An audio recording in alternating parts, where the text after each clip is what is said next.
Il y en avait 7. 7 connards richissimes. Entre moi et 28 milliards de dollars. Dans un Hollywood où les carrières se jouent parfois à qui tout double, certains films ressemblent à des paris autant pour leurs créateurs que pour leurs acteurs. Avec L'Ultime Héritier, Glen Powell poursuit son ascension en s'aventurant une nouvelle fois dans la peau d'un opportuniste prêt à tout pour s'en sortir.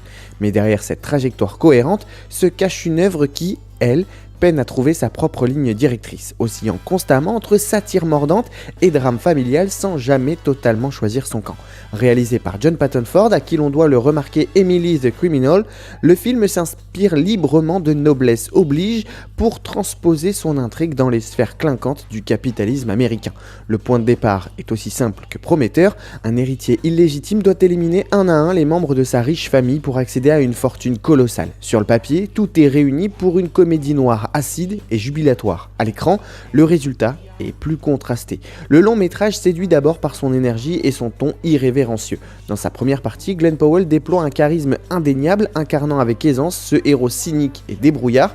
Certaines séquences de meurtre, volontairement absurdes et inventives, flirtent avec un humour noir réjouissant, renforcé par une galerie de victimes caricaturales que le film ne cherche jamais à rendre attachante. Cette approche, presque cathartique, fonctionne d'autant mieux qu'elle assume une certaine cruauté ludique. Face à lui, Margaret Qualley apporte une présence magnétique, jouant avec les codes de la femme fatale dans un registre à la fois séduisant et toxique. Jessica Henwick, quant à elle, introduit une nuance bienvenue permettant d'équilibrer les dynamiques émotionnelles du récit. Enfin, Ed Harris impose naturellement son autorité dans un rôle de patriarche qui ancre le film dans une dimension plus grave, presque tragique. C'est précisément dans cette dualité que le film trouve et perd également de son identité, car à mesure que l'intrigue progresse, L'Ultime Héritier semble hésiter entre plusieurs directions. La comédie noire initiale s'efface progressivement au profit d'un drame familial aux accents shakespeariens, sans que la transition ne soit pleinement maîtrisé. Le récit abandonne en cours de route certains de ses éléments les plus prometteurs, notamment les mécaniques méthodiques des meurtres, pour se concentrer sur des enjeux émotionnels traités de manière plus convenue. Ce déséquilibre narratif est accentué par des facilités scénaristiques parfois frustrantes. Là où le film aurait pu creuser la psychologie de son anti-héros ou pousser plus loin sa satire sociale, il choisit souvent des solutions de facilité, allant jusqu'à recourir à des ressorts narratifs qui affaiblissent la tension dramatique.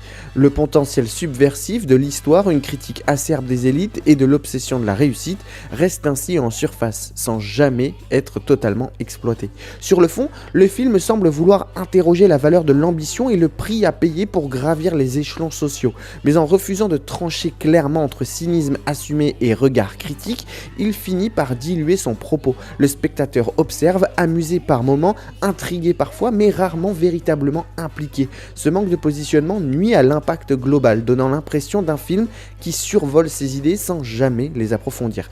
Reste alors une œuvre techniquement solide, portée par un montage efficace et un rythme globalement soutenu, mais qui manque cruellement de mordant et d'audace.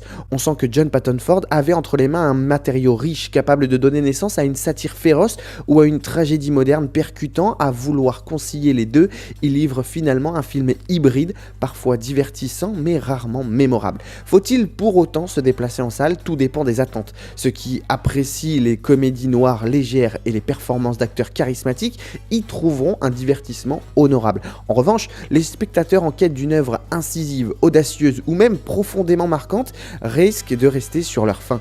L'Ultime Héritier se regarde sans déplaisir, mais ne justifie pas forcément l'expérience du grand écran. Au fond, le film ressemble à son propre protagoniste, ambitieux, séduisant en apparence, mais incapable d'aller jusqu'au bout de ses intentions. Et dans cette course à l'héritage, comme dans celle du cinéma, ce sont souvent les choix les plus tranchés qui laissent les empreintes les plus durables. Qu'est-ce qu'elle est devenue, la fortune de la famille Redfellow?